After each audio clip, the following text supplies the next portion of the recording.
Welcome. I'm Jessica Tejan, and this is the Evolving to Exceptional podcast, where we talk about reaching peak performance in our workplaces, homes, and communities so that we can live our best life possible, an exceptional life.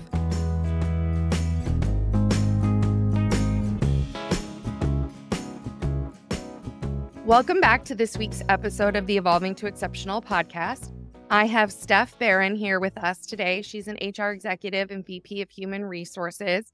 She has had a incredibly interesting and insightful and impactful career history, and her insights and inspiration are going to, I think, bring you tremendous value. So I'm looking forward to this conversation today and some of the topics we're going to talk about around the vulnerability and the need for vulnerability in terms of HR and our HR leaders, as well as how important it is to bring that fun or that play to work. Steph, I want to give you a chance to introduce yourself, to tell our audience just a little bit about who you are, how you got to where you are, and why it is that you do what you do, why it is that you're passionate about this people and human resources function that you've been in for your career. Oh my gosh. Let me start off by just by saying thank you for having me on your podcast. I'm excited to be here and look forward to spending the next hour or so with you and with all those that are listening. I actually fell into HR. I actually started off with a strong operational background and then leaned into training development, which grew into an HR function. So I didn't start off as that being my preferred background or career choice, but that's just where I think my journey has led me. And I will share, I'm so fortunate and I feel lucky to have been in the spot that I'm in today, to have the ability to connect with others. It's a privilege and honor to be there for employees as they work through their individual journeys. To share, I have a master's degree in social work with an emphasis in human behavior.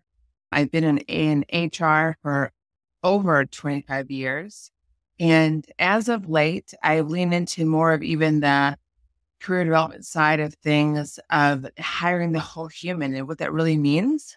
And spending my time over the past couple of years working with leaders to help transition them from management to leadership, to focus on employee retention, career pathing, and helping organizations be as successful as possible through the actual team member themselves.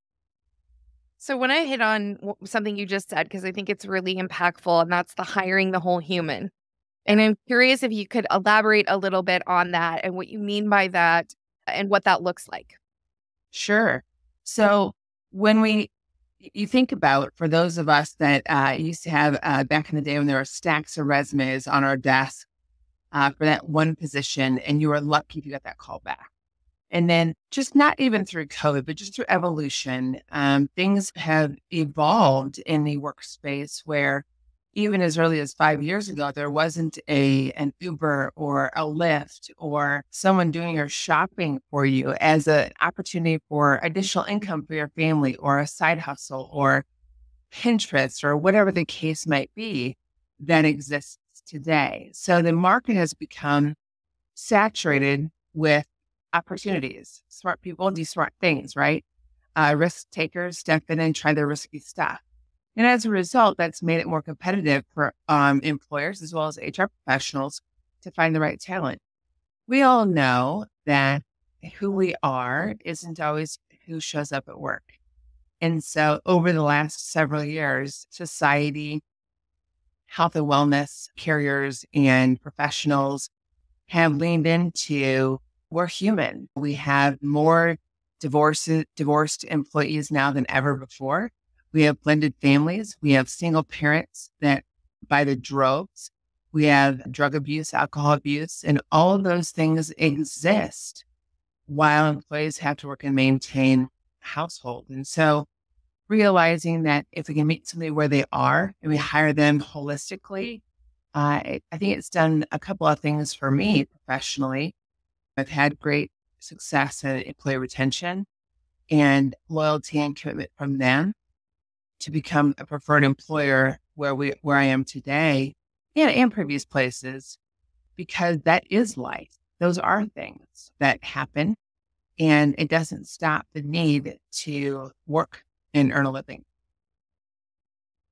So one of the things I think I've talked about a lot before is that in the past, we almost treated employees as if they were just parts of a machine, that they were just interchangeable parts. We describe their jobs and we move them in and out in order to fill or execute those tasks. And I think what's interesting is this shift to really treating them as human beings and really treating them as holistic humans that have all the things you just mentioned, all the things going on in their lives that are causing them challenges and stress and how those things are impacting them. Tell me a little bit, Steph, about what some of those experiences are that you've had as a human resources leader, as a people leader, that have helped to shape this approach of looking at the holistic human, at looking at all the elements that make them who they are and how they show up to work. What are some of the things that have shaped you or gotten you to this point, or have you always thought this way? No. So I always lead with a story of when I am in front of first-time supervisors. I always lead with, if I could go back and let my first team punch me in the gut for as structured and strict as I was, I would be on the ground. I was the rule follower. I was the policy enforcer. So back in the day before I was even a baby HR professional, I was the one that held people to the company standard, what that book of policy said. And as a result, people didn't want to work for me. The ones that wanted to work for me were just as curmudgeon as I was. And we have to realize that people create policies because of a very small group of individuals who abuse them, right? The lion's share of humans don't want to come into work and say, I cannot wait to really mess up the policies and practices of my employer. I can't. People don't roll out of bed that way, right? And so I think again, there are some businesses that are still living in an antiquated lens, and there are other companies that are very progressive, and there's everything in between. Employees today aren't supportive of page 37, paragraph 6, sentence number 2 says this. They say, do you, manager, even know what your handbook says? So I talk to HR leaders and as well as operational leaders and say, the employee handbook in a big picture is used for the employee's advantage, and they'll use it to their benefit when it's convenient for them. And then they'll use it to lean on when you're not following the policies and procedures when convenient for them. So I think it all boils down to 2 things. Number one, do we have good relationships with our team members?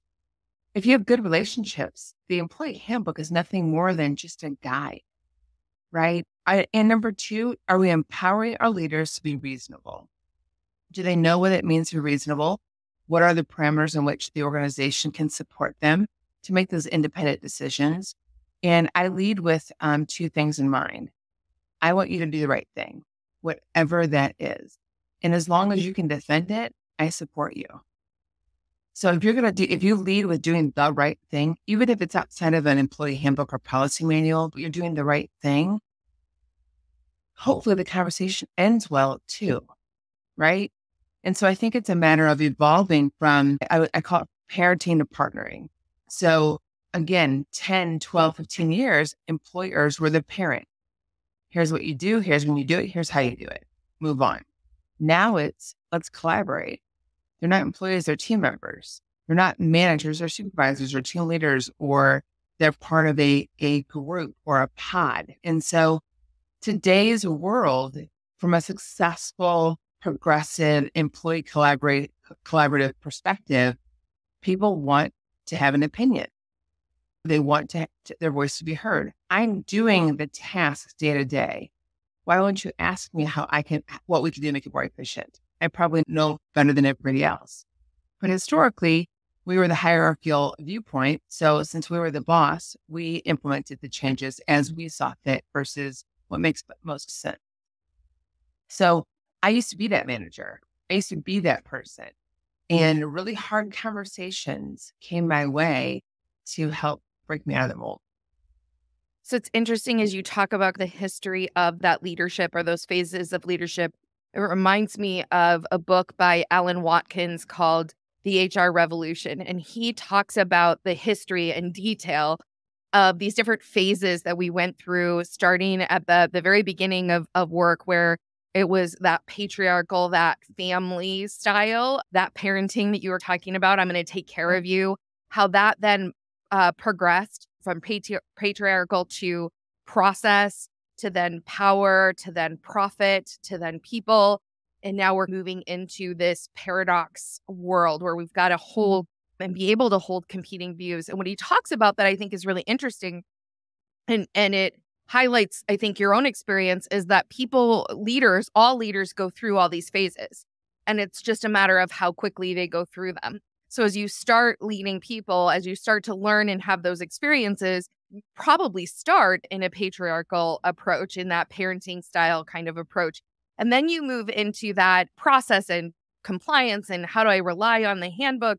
And then I'm moving into that power. Well, I'm in charge, do what I say type of model. And as you progress through those phases, you grow as a leader, you expand as a leader. And I think that for many of us, and I can relate to your story deeply, that when we start early in our careers, we don't know how to show up in that more evolved sense. And that makes perfect sense because we haven't had the experience as to bring us to that point.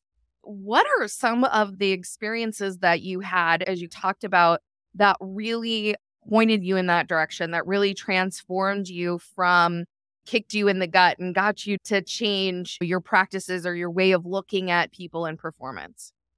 Yeah, it's a great question. So I have really three mentors that have helped me put me in a position of where I am today. And the first one is Mike Genowitz. It was back, I was a very young HR professional, and he was a controller, and he was very data driven, and I was very emotionally charged. And so he would pull me aside often and say, "You're right, but your approach is a little bit off." Right. And so he would listen, but he was a little bit more passive. And so he would sit back, but then when appropriate, he would step in and provide feedback. My father, without question, has been a huge focus and influence of shaping. He was the one that was arrive early, have class, have polish, sit back, pay attention, and things will happen over time as they're supposed to. And then lastly, and probably most recently, that's had the most biggest impact in the last 10 years is Mark Learman. And he is a leader who is soft-spoken and observant and quiet, but looks out for his group or his team. And when they're doing really well, he celebrates it in a very quiet way. And when there needs to be a tweak or modification, he is intentional with it. And it was never a 180-degree about face. It was always that 5-degree turn, because he had the forecast and the forward thought of where he wanted people to be. And it was a wonderful focus and a wonderful approach for me to be able to say, okay, I want to hear what he has to say, because I felt as though he had my best interest in mind. And I think it wasn't a matter of managing, rather leading. And it's leaning into that, hey, I want to help you, versus let's stop doing this, let's start doing this. And so it's that engaging and really truly investing, which is the long-term play. That's the marathon. That's you're not on the Autobahn in a car. You're walking the walk, right? You're talking the talk. And those 5-degree modifications, those 5-degree adjustments make people feel as though you are investing in me. You do care about not just what I'm doing, but also who I am and how it's impacting me and how you can help me be successful. I think those three key individuals in my professional, personal experiences, you pay attention to those, you watch others and what they're doing well. You take note and maybe peel a little piece off, put it in your pocket and pay attention to it.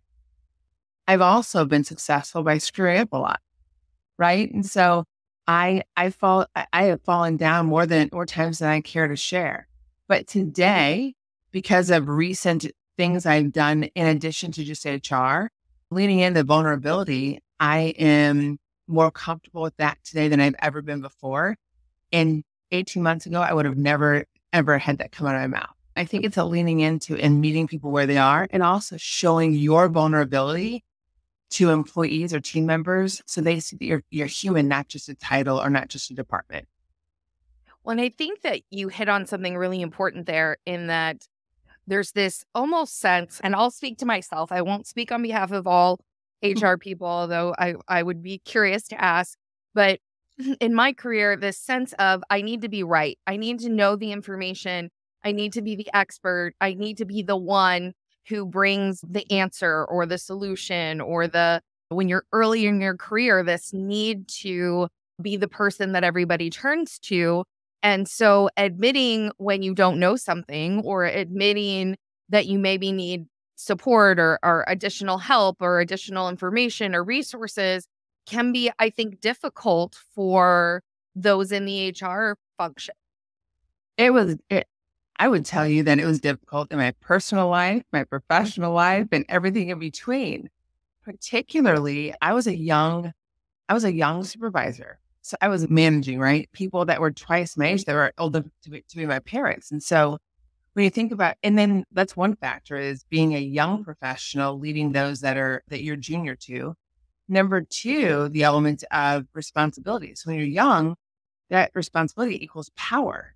And so that power is misused oftentimes, even if you're not young. But then on top of it, to add the HR element of the compliance officer or not the people person, but the rule enforcer or whatever key side title that's been given. I've coined the phrase of HR is what I do, not who I am. But for so many years, that power play, that's what fed my belly. And then all of a sudden I found people didn't want to confide in me. They didn't want to reach out to me when they needed something done that was hard and heavy, termination, suspension, litigation, depositions. They were coming to my door ready to rock and roll.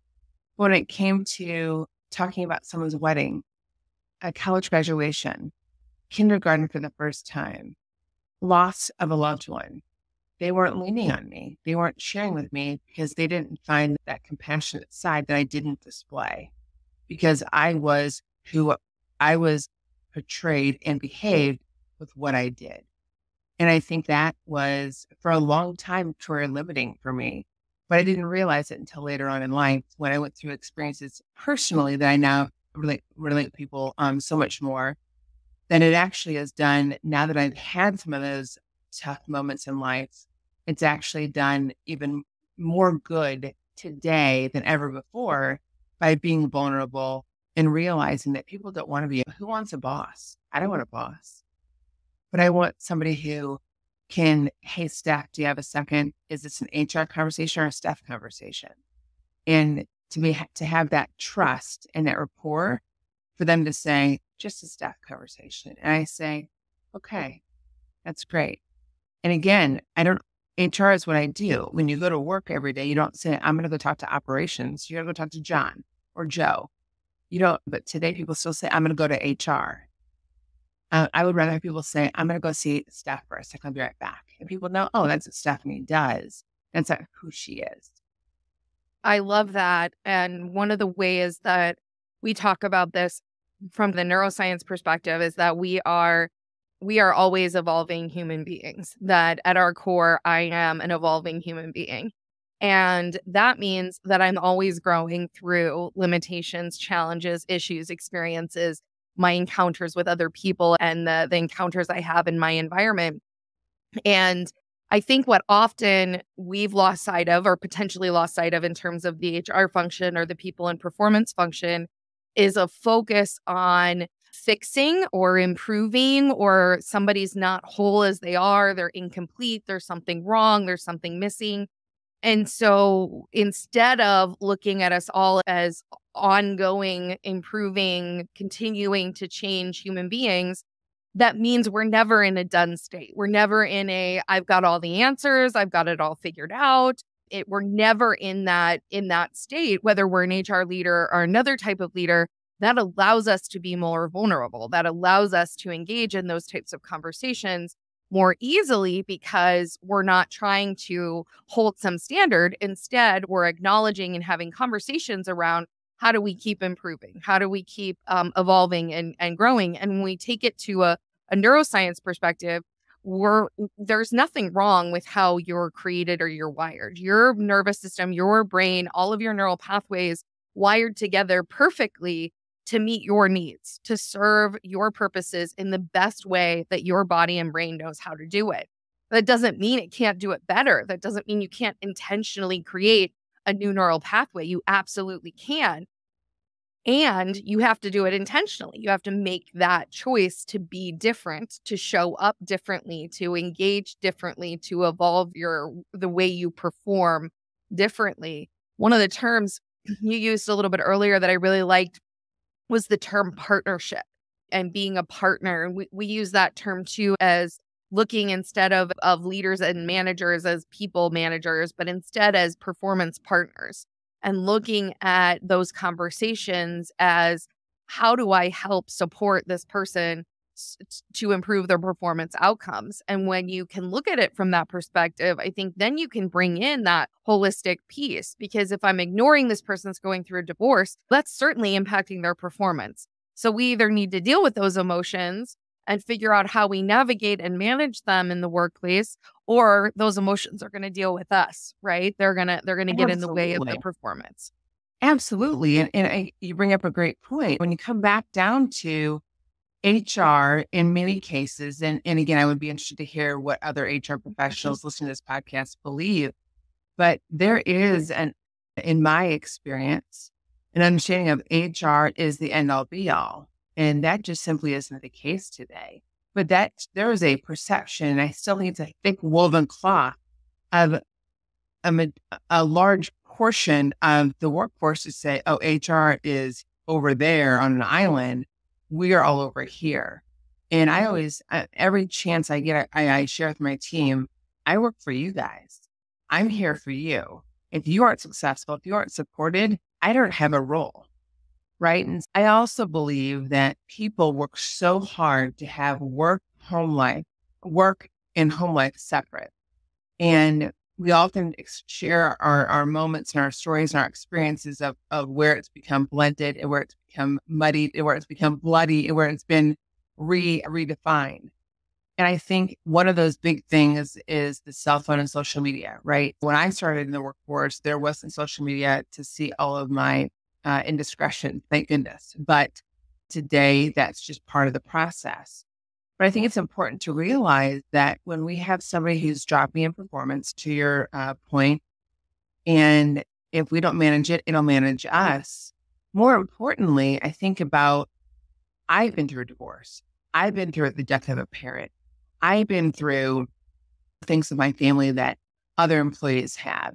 And for years, I never talked about it because I felt as though that was taboo, and I had to present perfect, polished, ready to go at all times. And again, there's a benefit and a strength to that. There's also a significant disconnect and a falling out from that too. Employees don't come to work wanting to ask for money alone. Employees don't come to work wanting to come in and fall into your chair and cry because they're exhausted because last night this happened. Employees don't want to show up and look anything other than well kept and well prepared for the day. When your life is crumbling around you, we have two choices: either lean in and extend a hand, or we can sit and watch. And I've been both types of leaders. So I don't join you today for one moment and say one's better than the other. I give credit where credit is due. My shortcomings and my really poor choices historically had put me in a great place today because I learned from them. I learned the hard way, but I did learn from them. But today I talk about it. I had days where I couldn't afford the bills. I had days where I couldn't afford groceries. I had days where I didn't want to be at work and I had to because I had a mortgage to pay. So for years, I didn't share that. And now I look at people and say, let me share with you my story. And when I find myself sharing my story or my moment with them that's relatable, all of a sudden that shield of I have to go in and see HR and it's perfect and I'm going to keep it very sterilized and very matter of fact, they're in my office bringing me pictures of their kids' event or their spouse or their milestone or whatever, because I become more relatable and real versus a department. I couldn't agree more. And what comes to my mind is, as I reflect on my own experience and my own unwillingness to share the struggles that were going on. And for me, those struggles were what led up to my burning out and having to leave my former workplace. And I've reflected a lot on how I had to show up. In doing so, I showed up very inauthentically, right? I was very inauthentic in how I was showing up because I was trying to appear as though I had it all together, what you just described, right? Everything's fine. I've got it handled. I think I was even maybe trying to convince myself a little bit that everything was fine, everything was handled. But I think at the top of that is the potentially with not just employees at large, but with other leaders. And I'm curious of your perspective on the relationships you have with your CEOs or the other leaders on the executive team, because HR plays such a critical advisory role and support role of this fear that if you allow them to see part of you or to know your weaknesses, that you won't be able to progress in your career. You won't be able to accomplish the things that you want to accomplish. And I think especially with HR leaders in smaller organizations, or maybe it's the first time they're an HR director or a manager reporting to the CEO, that can be exceptionally stressful and difficult to navigate or know how to navigate. I'm just curious of your thoughts on that. Yeah, I think that is a fantastic topic to talk about. A couple of things.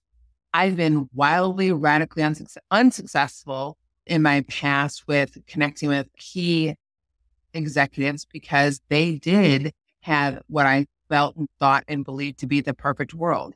They were married and 2.5 kids, and everything in life was just pristine and perfect. And I was trying to not burn toast. And so there comes a point in time where I've had an experience of I've had unsuccessful relationships with senior leaders, and it's because I wasn't vulnerable. It was me.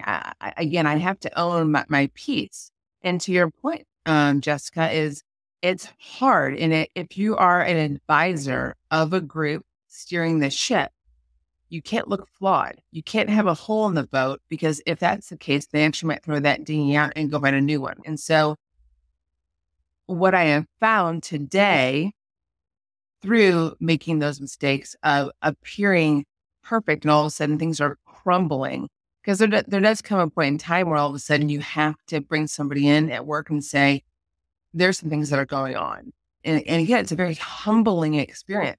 I was going through a divorce, and the owner of the company at the time didn't know for 18 months that I was ever even going through a divorce. For 18 months, I had no idea. And it was because I was petrified to look anything less than perfect. And that just could not have been more unhealthy and the wrong way to show up every single day.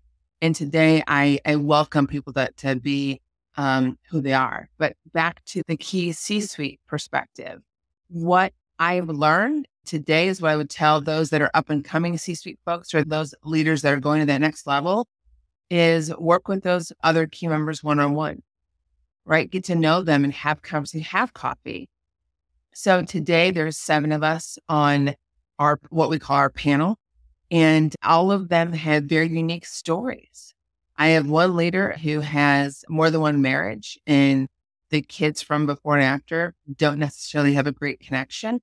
I have another leader who is not strong in change, and so that becomes a conflict. And so why would we want to bring that up in public? So having those quiet conversations and having the relatable discussions of, I've been through divorce, I like control. So how do we make those intimate connections? And then when you're at the table, all those little intimate connections, all those little intimate relationships become very cohesive very quickly. And it takes effort on our part. It's no one else's responsibility other than mine to build rapport and build a relationship with all those senior leaders. So we do, they look at me as a trusted advisor and me them. That's what I feel is that I found that to be successful, but I didn't know how to do that originally. And I finally went to my internal colleagues and said, how can I be better aligned with leaders? And I would just watch. And then again, it was me also leaning out to other HR professionals saying, how do you get along so well with your CEO? How's that dynamic work? And I think today's world, particularly in the St. Louis area, we have so many HR venues and melting pots of fantastic talent that want to see like-minded individuals blossom and be supported. And so I think reaching out to like-minded business partners in different businesses, but in your same footprint of HR, and say, how did you do that? How did that person do that? And I will share a very dear friend of mine who was a senior HR leader, and I won't say who it is, but if she listens, she'll know exactly what, she'll know I'm giving her a quiet shout out. But she leaned in and said, we had our entire leadership team had a business advisor who sent me to tell our story. And this business leader was the CHRO. And she said, I'm not telling my story. I've had a terrible story of personal things outside of work. And the outside vendor said, you have to tell your story to become more vulnerable. And she's telling me this story because I am not naturally good at being vulnerable. It is kryptonite. And she shared that she stood at the podium and her hands were shaking and she was crying, telling her story to a very small group of people. And she said, Stephanie, at that moment, I never had more connection with that group of individuals than any other group of professional individuals my entire career, because we all shared and showed up authentically, and we shared some of our flaws that we had never shared before. And so I think it boils back down to, are you leaning into those and building that trust factor to have those solid relationships, to be able to be that trusted advisor at that C-suite level, or for that matter, at any level, right? That's what makes someone be talked about, be thought of, and be celebrated. I think that's such a powerful testament and story to the impact and the creation of connection that comes from being able to show up authentically and as your true self and as who you are.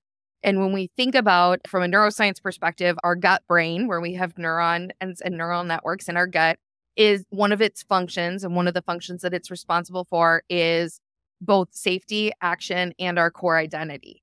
And so when we're not showing up as who we really are, when we're hiding and covering and trying to pretend things are okay when they're not okay, then it's going to hamper and hinder our abilities to take action, which you can bet is going to impact results in the workplace. And you said something earlier that really stuck out to me, in that when you talked about when you're not talking about things and how things can go on for a really long time before you become aware of them, because people are keeping them secret, or they're not sharing about the experiences that they're having or what's going on with them. And what it made me think of was how, as you don't share, some of those issues can grow.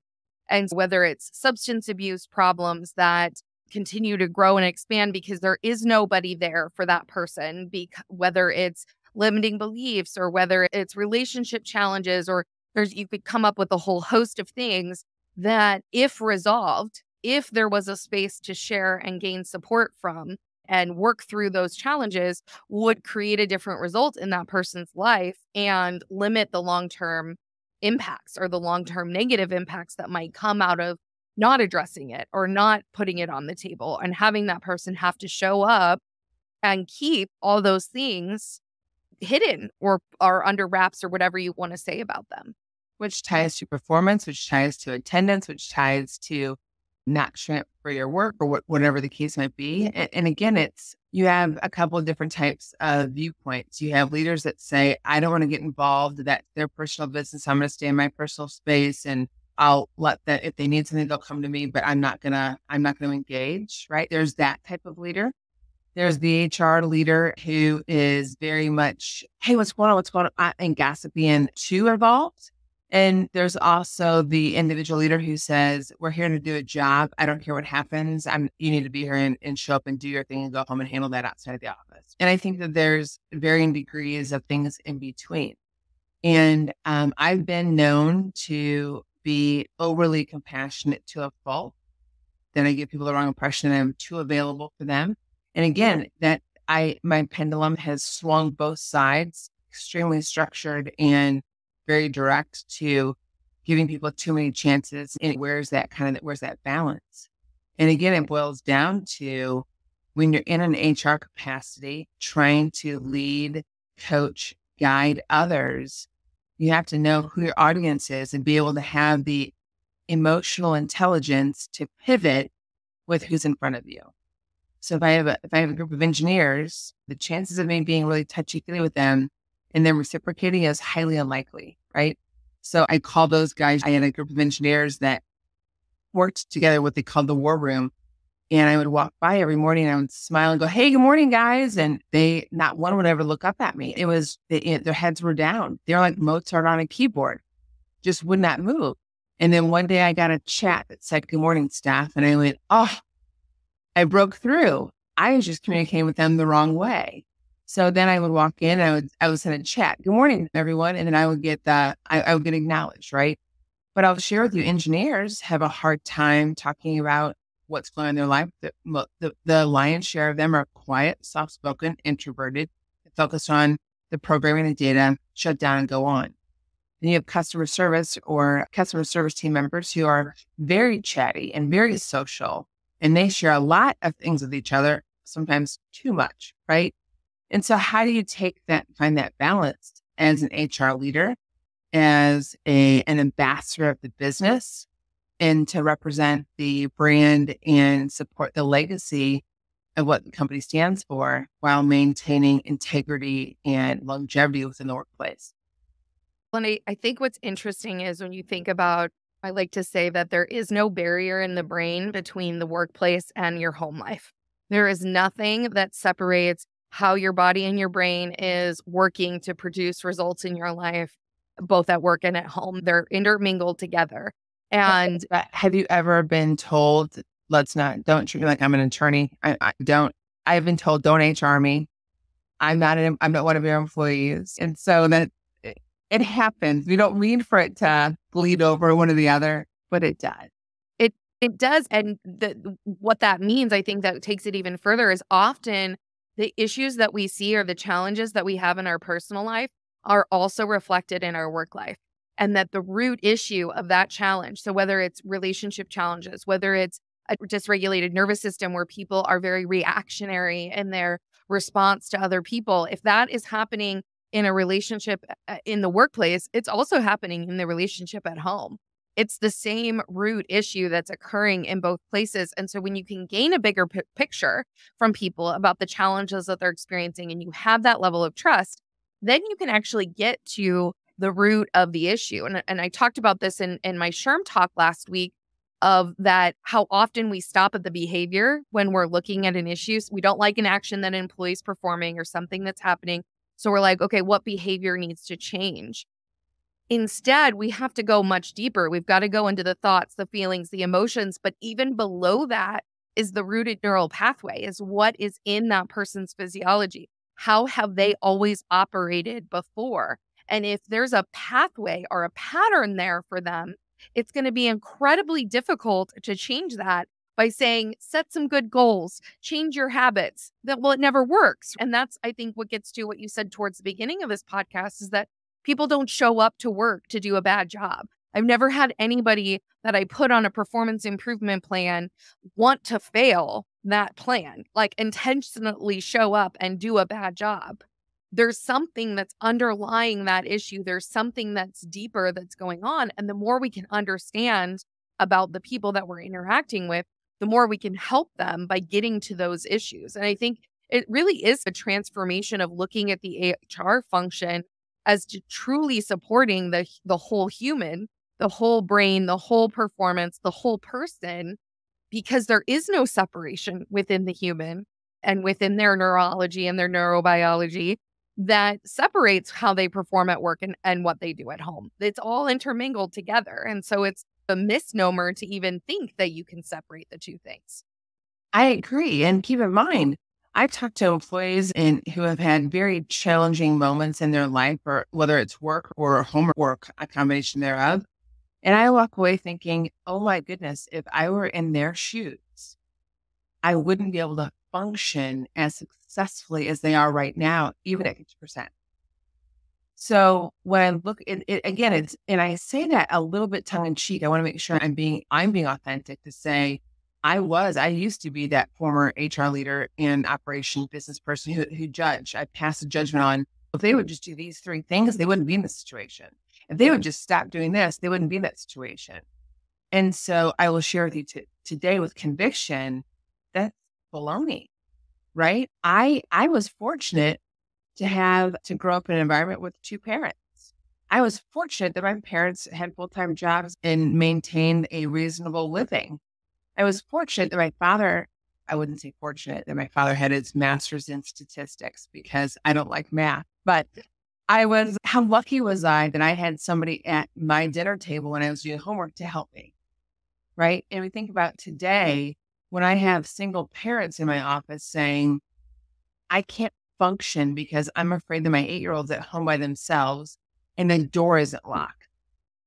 I didn't grow up in that realm. My kids didn't grow up in that vein. So for me to look at someone and say, if you would just do this, the reason why the 8-year-old's at home by themselves is because it's a single parent who can't afford childcare. Right. But I need them here because they do a good job. But again, their minds are foggy because they're distracted, because they're worried about the safety and well-being of their child. And so I think it's a matter of me looking at that employee and saying, have your phone on you. Make sure they FaceTime you. We have technology today. If the policy says no phones in this area, then make sure that you go to your supervisor, have that conversation and say, for this 6-minute time period from off the bus to in the house, I need to be able to have that FaceTime conversation. So I think we as HR leaders have to remember, we don't get to say, I can have my phone, but you can't have your phone. I'm in HR, so therefore I have to be available, but you can't be available. I think we have to realize that today's world, everything we need is right here at our fingertips. I don't have to go pull up a manual. I can AI it. I can chat and GPT it. I can go to social media and find 17 articles and 19 videos on whatever topic you're going to give me. So I think we have to really realize that we are hiring like-minded people who are as smart or smarter than what we are in many cases, and to listen to what they have to say. Because again, it melts away that me versus you, us versus them mentality. It makes it we. How do we become better? How do we create a better environment? How do we collectively focus on employee collaboration? What are things that we can do together? Not what can I do for you or you do for me? What can we do and work on that true, sincere, I want employees to leave work and go home and say, I had a great day because Steph asked for me to share this. I'll share a little story that we do here. So we have TV screens all throughout. And so I had one employee one day that said, hey, they went on a cruise for the first time ever. They were so excited. And they were showing me pictures of their cruise. And I'm like, this is great. This is fantastic. And they said, could you put those pictures on like the TV so everyone could see how awesome this cruise was? And I will share with you, this employee was a frontline worker. They worked their tail off to be able to afford this cruise with their family. And for us to take 3 minutes out of our schedule to upload 6 pictures of this employee and the true, sincere joy that they had by being on this cruise, and they wanted to share it with their coworkers, that turned into an entire program of, I have probably 150, 170 employee vacation photos. And I actually had to reach out and say, I limited, you can only send me 3. You can only give me the 3 best photos of your family vacation, and please add a caption to capture what the picture really entails. And so again, it's not an increase in pay. It's not better benefits. It's connection. And I think connection and vulnerability and on the employee and the employer side makes the organization, the business, unstoppable and competitive beyond measure. Well, and I think that you talked about a little bit there, some of the unique challenges that people are faced with today, whether it's AI, whether it's single parent families. One of the things I always mention to my parents as my kids are going back to school this week for the first time is something they never had to think about when I was going to school was, would there be a school shooting? Would there be these types of things that exist in our world today that didn't before? And that has created a much higher level of stress that everyone's walking around with all of the time.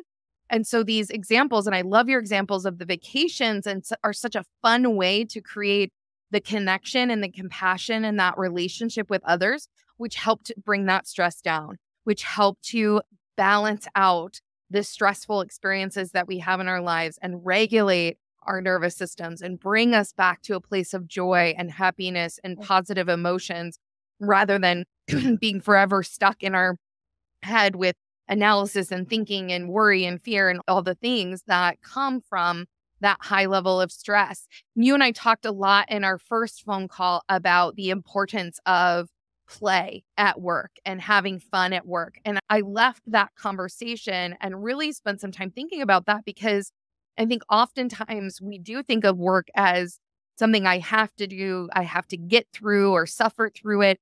And it's not fun and it's not playful. But when you can make it fun, when you can make it playful, when you do have those connections and you can share about your vacation, the example you just gave, that completely transforms the experience, right? It completely transforms the energy.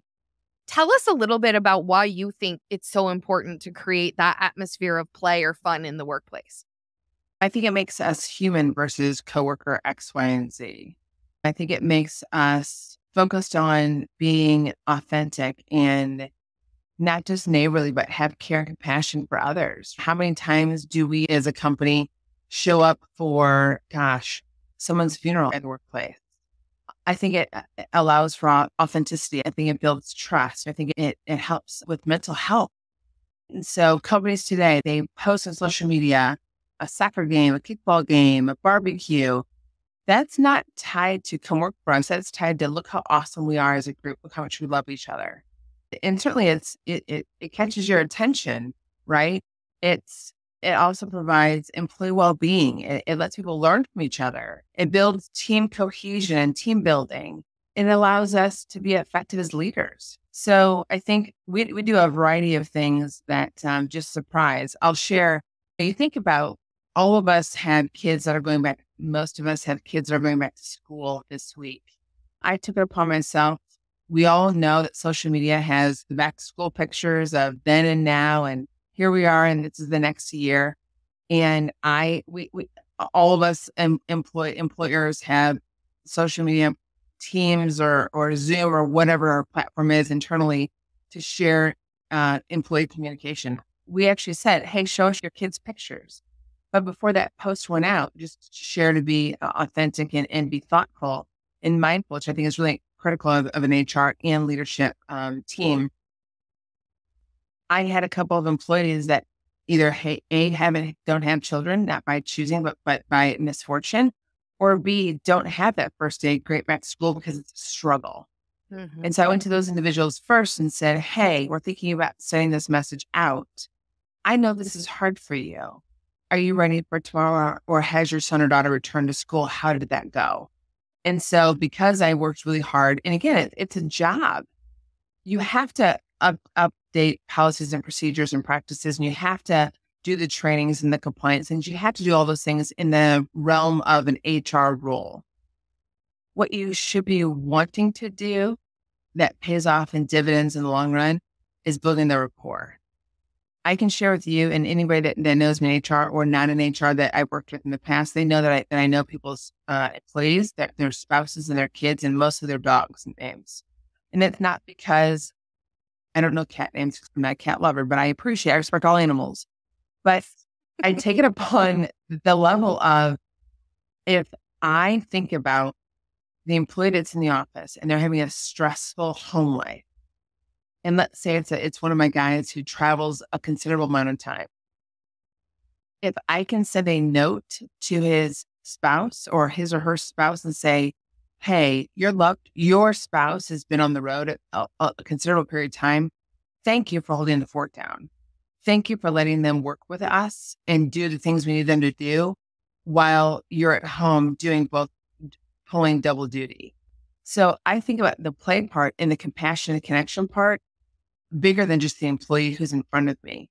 I think about that. I have an employee that's been on the road for 3 weeks. I sent his wife flowers and the kids cookies. It was back to school and he wasn't there. So I sent cookies with his dad's face on it. And it was a ridiculous face. And it was not because I had to. It's because I wanted to. I wanted them to know that we also know that this is hard for you this week. And so we want you to eat your dad's face. Thing. And again, what does that do? When the spouse comes home after a bad trip and they're frustrated, they want to leave, I'm in hopes that spouse says, hold on a second. Look what your employer did for us. They stopped and made a memorable moment for us. Do you really want to look for another job, or should you go in and talk to them and have a conversation? And I think those are the pieces and things that we say fun. And I agree, Jessica, they are fun, but I do them with intention and I do them with purpose because I'm hoping that I'm not looking to buy anybody. I'm looking to connect with our staff and their families, because that's what makes, in my opinion, that's what makes us the preferred employer and the best place to work from my viewpoint. I had bags, cornhole, whatever you call it, based off of the region you're in.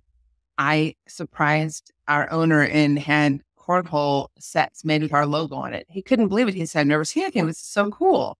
And then at the end of the day, we raffled them off and just gave them away. And so that was a cool deal. Again, it wasn't a big deal. It was a 10-minute phone call. We have the coffee truck show up. We'll do a kickball game at the end of the day, off hours if you want to. And oh, by the way, bring your kids and your littles because everybody can play kickball. And then one day I just ordered 30 pizzas. I don't know. Again, it's not tied to work. It's not tied to you have to. I want to because we care about each other. But that just doesn't happen. It takes a concerted amount of effort. And even if you're an HR person that doesn't have that cohesion amongst the leadership level, or you're in a senior leadership position and you're not able to steer that ship yet, find the one or two key leaders and start small. Our VP of sales all of a sudden one day had his team and their spouses out to his home for dinner, washers, playing catch, listening to music, hanging out 6 to 9. That's all it was. And several of us showed up. It was very casual, talking about the weekend and what we do. There was no work talk. That team is more gelled and glued than any other team within the company. And I'm not proposing you to have people over to your home. What I am proposing is maybe you should go out and share pictures of your family with your team members or with other departments, or go out to another single parent. If you're a single parent in an HR role and say, hey, I'm having a tough time with this. Can I run this by you? And maybe take off the hat once in a while and just be who we are. And that in and of itself builds that rapport so we can have fun, so we can do cool things. Again, I'm a big believer in if you like where you work, you're not going to leave. And I think, let's be honest, St. Louis is very small, right? The school systems have done it right. The private schools in the St. Louis area and surrounding, they handle recruiting and welcome them back to school in the best way, right? We've got teachers outside front with crazy skirts on and pool noodles clapping and crazy necklaces to make that experience for the students fantastic. I'm not proposing that HR people have to be the cheerleader all the time, but we have to be able to find those key individuals who are influencers within the organization and have them be the cheerleaders to help mold those purposeful moments for us to be fantastic at what we do when we're servicing our clients, whether they be internal or external. And I think you've given so many great examples of ways that organizations can do this, and the value and the intention behind doing it. And I think that for a lot of individuals, and if they have the ability to do these types of things, understanding that the impact isn't just on making people feel good, that actually there is a neurobiological impact that happens when we spend time connecting with each other, playing and having fun with each other, that creates relationship and creates smoother results. I love the example you talked about of that connection and the person who brought the team to his home. I used to, when I was a leader, especially after I brought my IT team and my HR team together, when I took responsibility for both functions, and I would have them to my house. We would make dinner, we would play games and have competitions against each other. And it completely changed the dynamic where they had been in this combative relationship before to how do we do it together? How do we rely on each other? And the organization became so much more effective at rolling out technology because the IT team would use the HR or the talent management team to make sure that to pressure test everything, to write all the instructions, to help with the training, because they could communicate it so much more effectively than the technical team could. And it made the technology rollouts just significantly more effective because of those relationships. And so I think sometimes we think of those things as nice to haves or as something bonuses that we could do or things that we could add on. But I like your point about doing it with intention, not just doing it to cover up for or make up for not paying people enough or bad working conditions or things like that, but to do it because you're going to build relationship, to do it in ways that create positive results and impacts in terms of the people and their performance. And I think the one thing I'll share with you, and I don't know how much more time we have, but I'll share with you the one comment you just made is people aren't being paid enough. I've never talked to anybody that says, Jessica, I make too much. I'm good. We're never going to make what we're worth. And I share that on a regular basis. You don't make what you're worth. You don't. With that said, setting that aside, what would make you feel fulfilled? And so I think it's important for us to pay attention to, if it was our company, perhaps we would write checks. It's not our company. So what can we do within our power, within our conviction, first acknowledge that they don't make enough. None of us make enough, right? Who we asking, right? I deserve 10 times what I'm earning today, right? But that's not realistic. So I think in the grand scheme of things, taking money off of the table, what are things that are meaningful? Do you need diapers?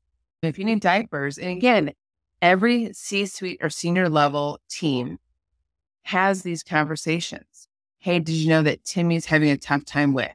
Hey, did you know that Susie is whatever? These conversations are had at the C-suite level, not out of a gossip or unfair, unkind perspective, but out of a, what can we do within our own foundation, in our own silos to help Susie, Timmy, Mary? What's within our power? Because I want to take away that worry so they show up and they're ready to rock and roll because they've given us back in dividends from a performance perspective. And this is just a short moment in time. And I think businesses and companies and leaders do that every single day. And why would we ever want to say you can't do that? You can't help thy neighbor. You can't help each other. We don't need fame, right? We don't need exposure. I have an opinion about people who always post on social media all their good doings, all their good deeds. I love to see people who watch it from afar and talk about it versus display it and show it. I want people to do the right thing. If you do the right thing, we're good. And in almost any capacity or any scenario, if you look at it and say, I did what I thought was the right thing, even if it's not what you wanted done, my answer is, okay, fair enough. I'll talk about it next time if there's a modification. But all in all, if we can get people to feel empowered to do the right thing, have fun, have a kickball tournament, go out and play local ball for 25 minutes with your team. I know that what we get in return far outweighs the 25 minutes times 8 employees on the clock. I couldn't agree more. And I think when it comes to doing the right thing, it always trumps legal compliance. And as my background is as an attorney, and one of the things that I always said in the HR function was, if you treat people, you don't have to worry about a lawsuit. You don't have to worry about a negative outcome. And so if we focus more on how do we do right by people and how do we do right in ways that impact them in ways that will bring better outcomes for their lives, better experiences for their lives. And that's unique, I think, to every person. So to give you a chance, Steph, as we wrap this up, I think you and I could talk about this all day, but to give any final thoughts or words of wisdom or insight that you want to share with our audience as we wrap this up. Yes, thank you. I think just the takeaways I would share is to incorporate vulnerability into the HR practices. I think it requires a cultural shift within a company. I think leaders need to set the example by demonstrating vulnerability within themselves and encouraging its acceptance throughout the organization that you work for. I think companies can create a more compassionate, innovative, and resilient work environment that shows retention, it's more successful in bottom line numbers, and that cohesiveness that those organizations had as a result of it, you can't penetrate. It's remarkable. I couldn't agree more. And I thank you so much, Steph, for all of your insights and your wisdom that you shared here. It is just so important, not just for HR leaders, but for leaders in general, to be willing to show up in that authentic sense of self and in that way, and be willing to be vulnerable about their challenges as well as their successes. Be willing to show up as their whole self. And if you're a leader out there or an HR leader out there who struggles with this, who hasn't yet figured out how to show up in that way, I encourage you to reach out. I encourage you to get support either from our organization or another coach or resource who can walk you through why that's such a struggle and help you to unpack what's holding you back. Because I agree with everything we've said today. And I think that if you don't learn how to show up in that way, if you aren't able to show up in that vulnerable capacity, that it's going to limit your career. It's going to limit your effectiveness as a leader, and in ways that I think you are unnecessary, and you really can bring greater value as a leader if you can learn how to do this more effectively. So thank you to all of our listeners for listening to this episode today. It's incredibly important and incredibly insightful wisdom from Steph today on the topic. And as always, as I end every episode, I just want to remind you all to always keep evolving, keep growing, keep looking for opportunities to expand and rewire those neural pathways so that you can live your most exceptional life, so that you can enjoy more of the experiences on your life journey as you're living your life. Have a wonderful rest of your day, and we'll be back again next week with another episode.